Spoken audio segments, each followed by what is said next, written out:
Hi everyone and welcome to Inderes TV. Today I'm here with a guest, CEO of Incap, Otto Pukk. Welcome. Thank you very much. You released your financial statement release today and closing the books for 2024 and looking into Q4 at the moment. So if we start with Q4, not the greatest top line, but really strong margins. What are your own comments? Yeah, no, we are happy with the result we had in Q4. Yes, the revenue is a little bit smaller than in Q3, but also it's a vacation month, and we have December in the quarter, and as you said, our profitability kept on growing as we planned. So overall, we are very happy with the quarter, and if you look the quarter result with over 14.4% in EBIT, and so. I think that speaks for itself.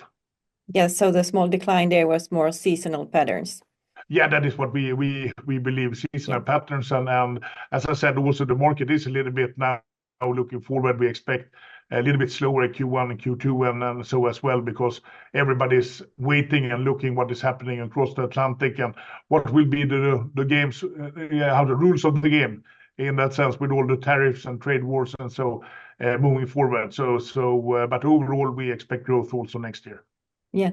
So what about the tariffs? You mentioned that in your CEO comments as well. How would they indirectly and directly impact Incap if they were to come true? Yeah, in the end, the consumers are the ones that are paying the tariffs. So they are, of course, forwarded down the value chain and so. But that said, that of course our customers and we are helping them also facilitate. They are exploring what is the most efficient way for them to deliver goods into different markets. Incap is well placed. We have, as I mentioned during the webinar today as well, we have units within the USA, we have outside the USA, we have in the European Union, outside the European Union, and we have a lot of options there to optimize this for our customers. So in a big picture, I'm not worried, and I think it's always so that there's tariffs in place today as well. In that sense, it's just a question of knowing what are the rules of the game and then adapting accordingly. Yeah, there's always something going on in the world, true to that. So if you look at Q4, how about the Indian factories? What about the capacity and the utilization of the capacity in the factories in India? How was that in Q4?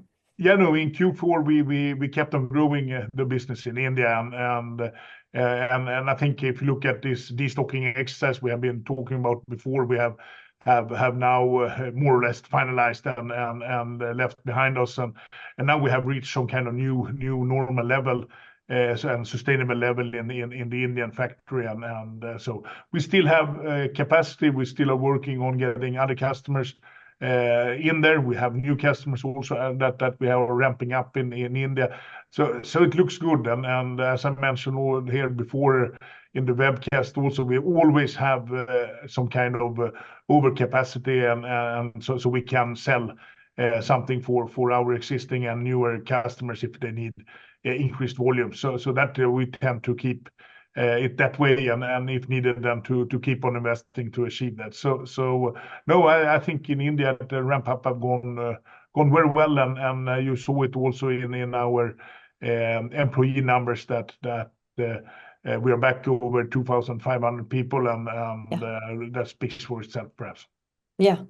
So you mentioned there the destocking exercise with the biggest customers. So this is something, and we have talked about it a lot in the past. So this is something you can really close now, or what did you say? I feel that now it's more outside business and normal business and business as usual, and we have left that now behind.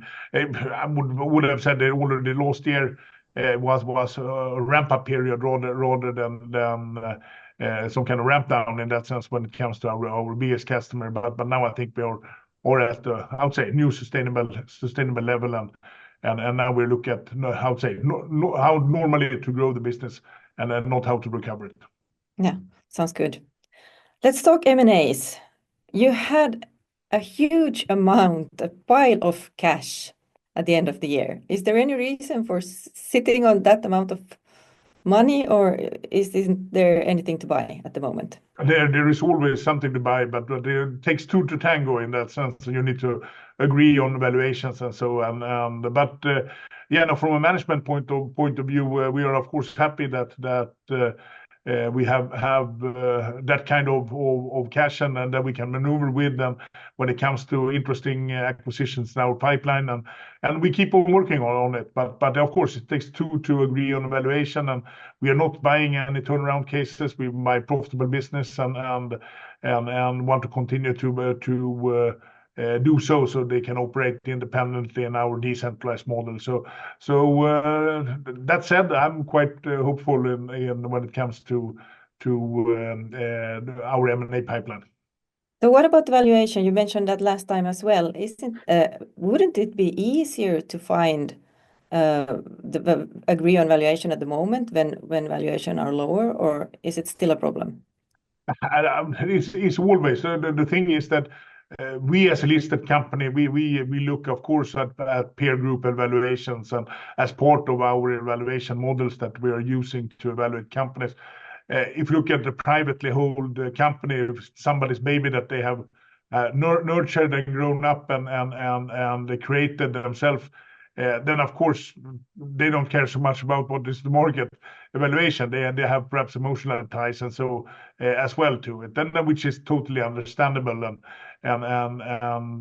so it's not that black and white that if market is down, it's easier somehow, or market is up and that it's harder. Or it's a lot of parameters playing in, and as I said, all parties don't always need to look at things, the same way and black and white. Yeah. So let's talk about the outlook and guidance. Could you remind me again what bigger higher means? Yeah, so higher we have so it's up to 20%. So 0 to 20, we have clearly higher 20 to 40, and significantly higher is over 40%. So that is so we are in the first bracket, and we gave the guidance that we will be higher. We believe in growth in next year. That said, we also mentioned that we expect the market to be a little bit cautious and slower in the first half of the year due to the administration change and some of the geopolitical things happening around the world currently, so that we are taking into account. But overall, we believe in growth next year as well. So will this higher, does it include M&A? Sorry, not next year. This year. This year.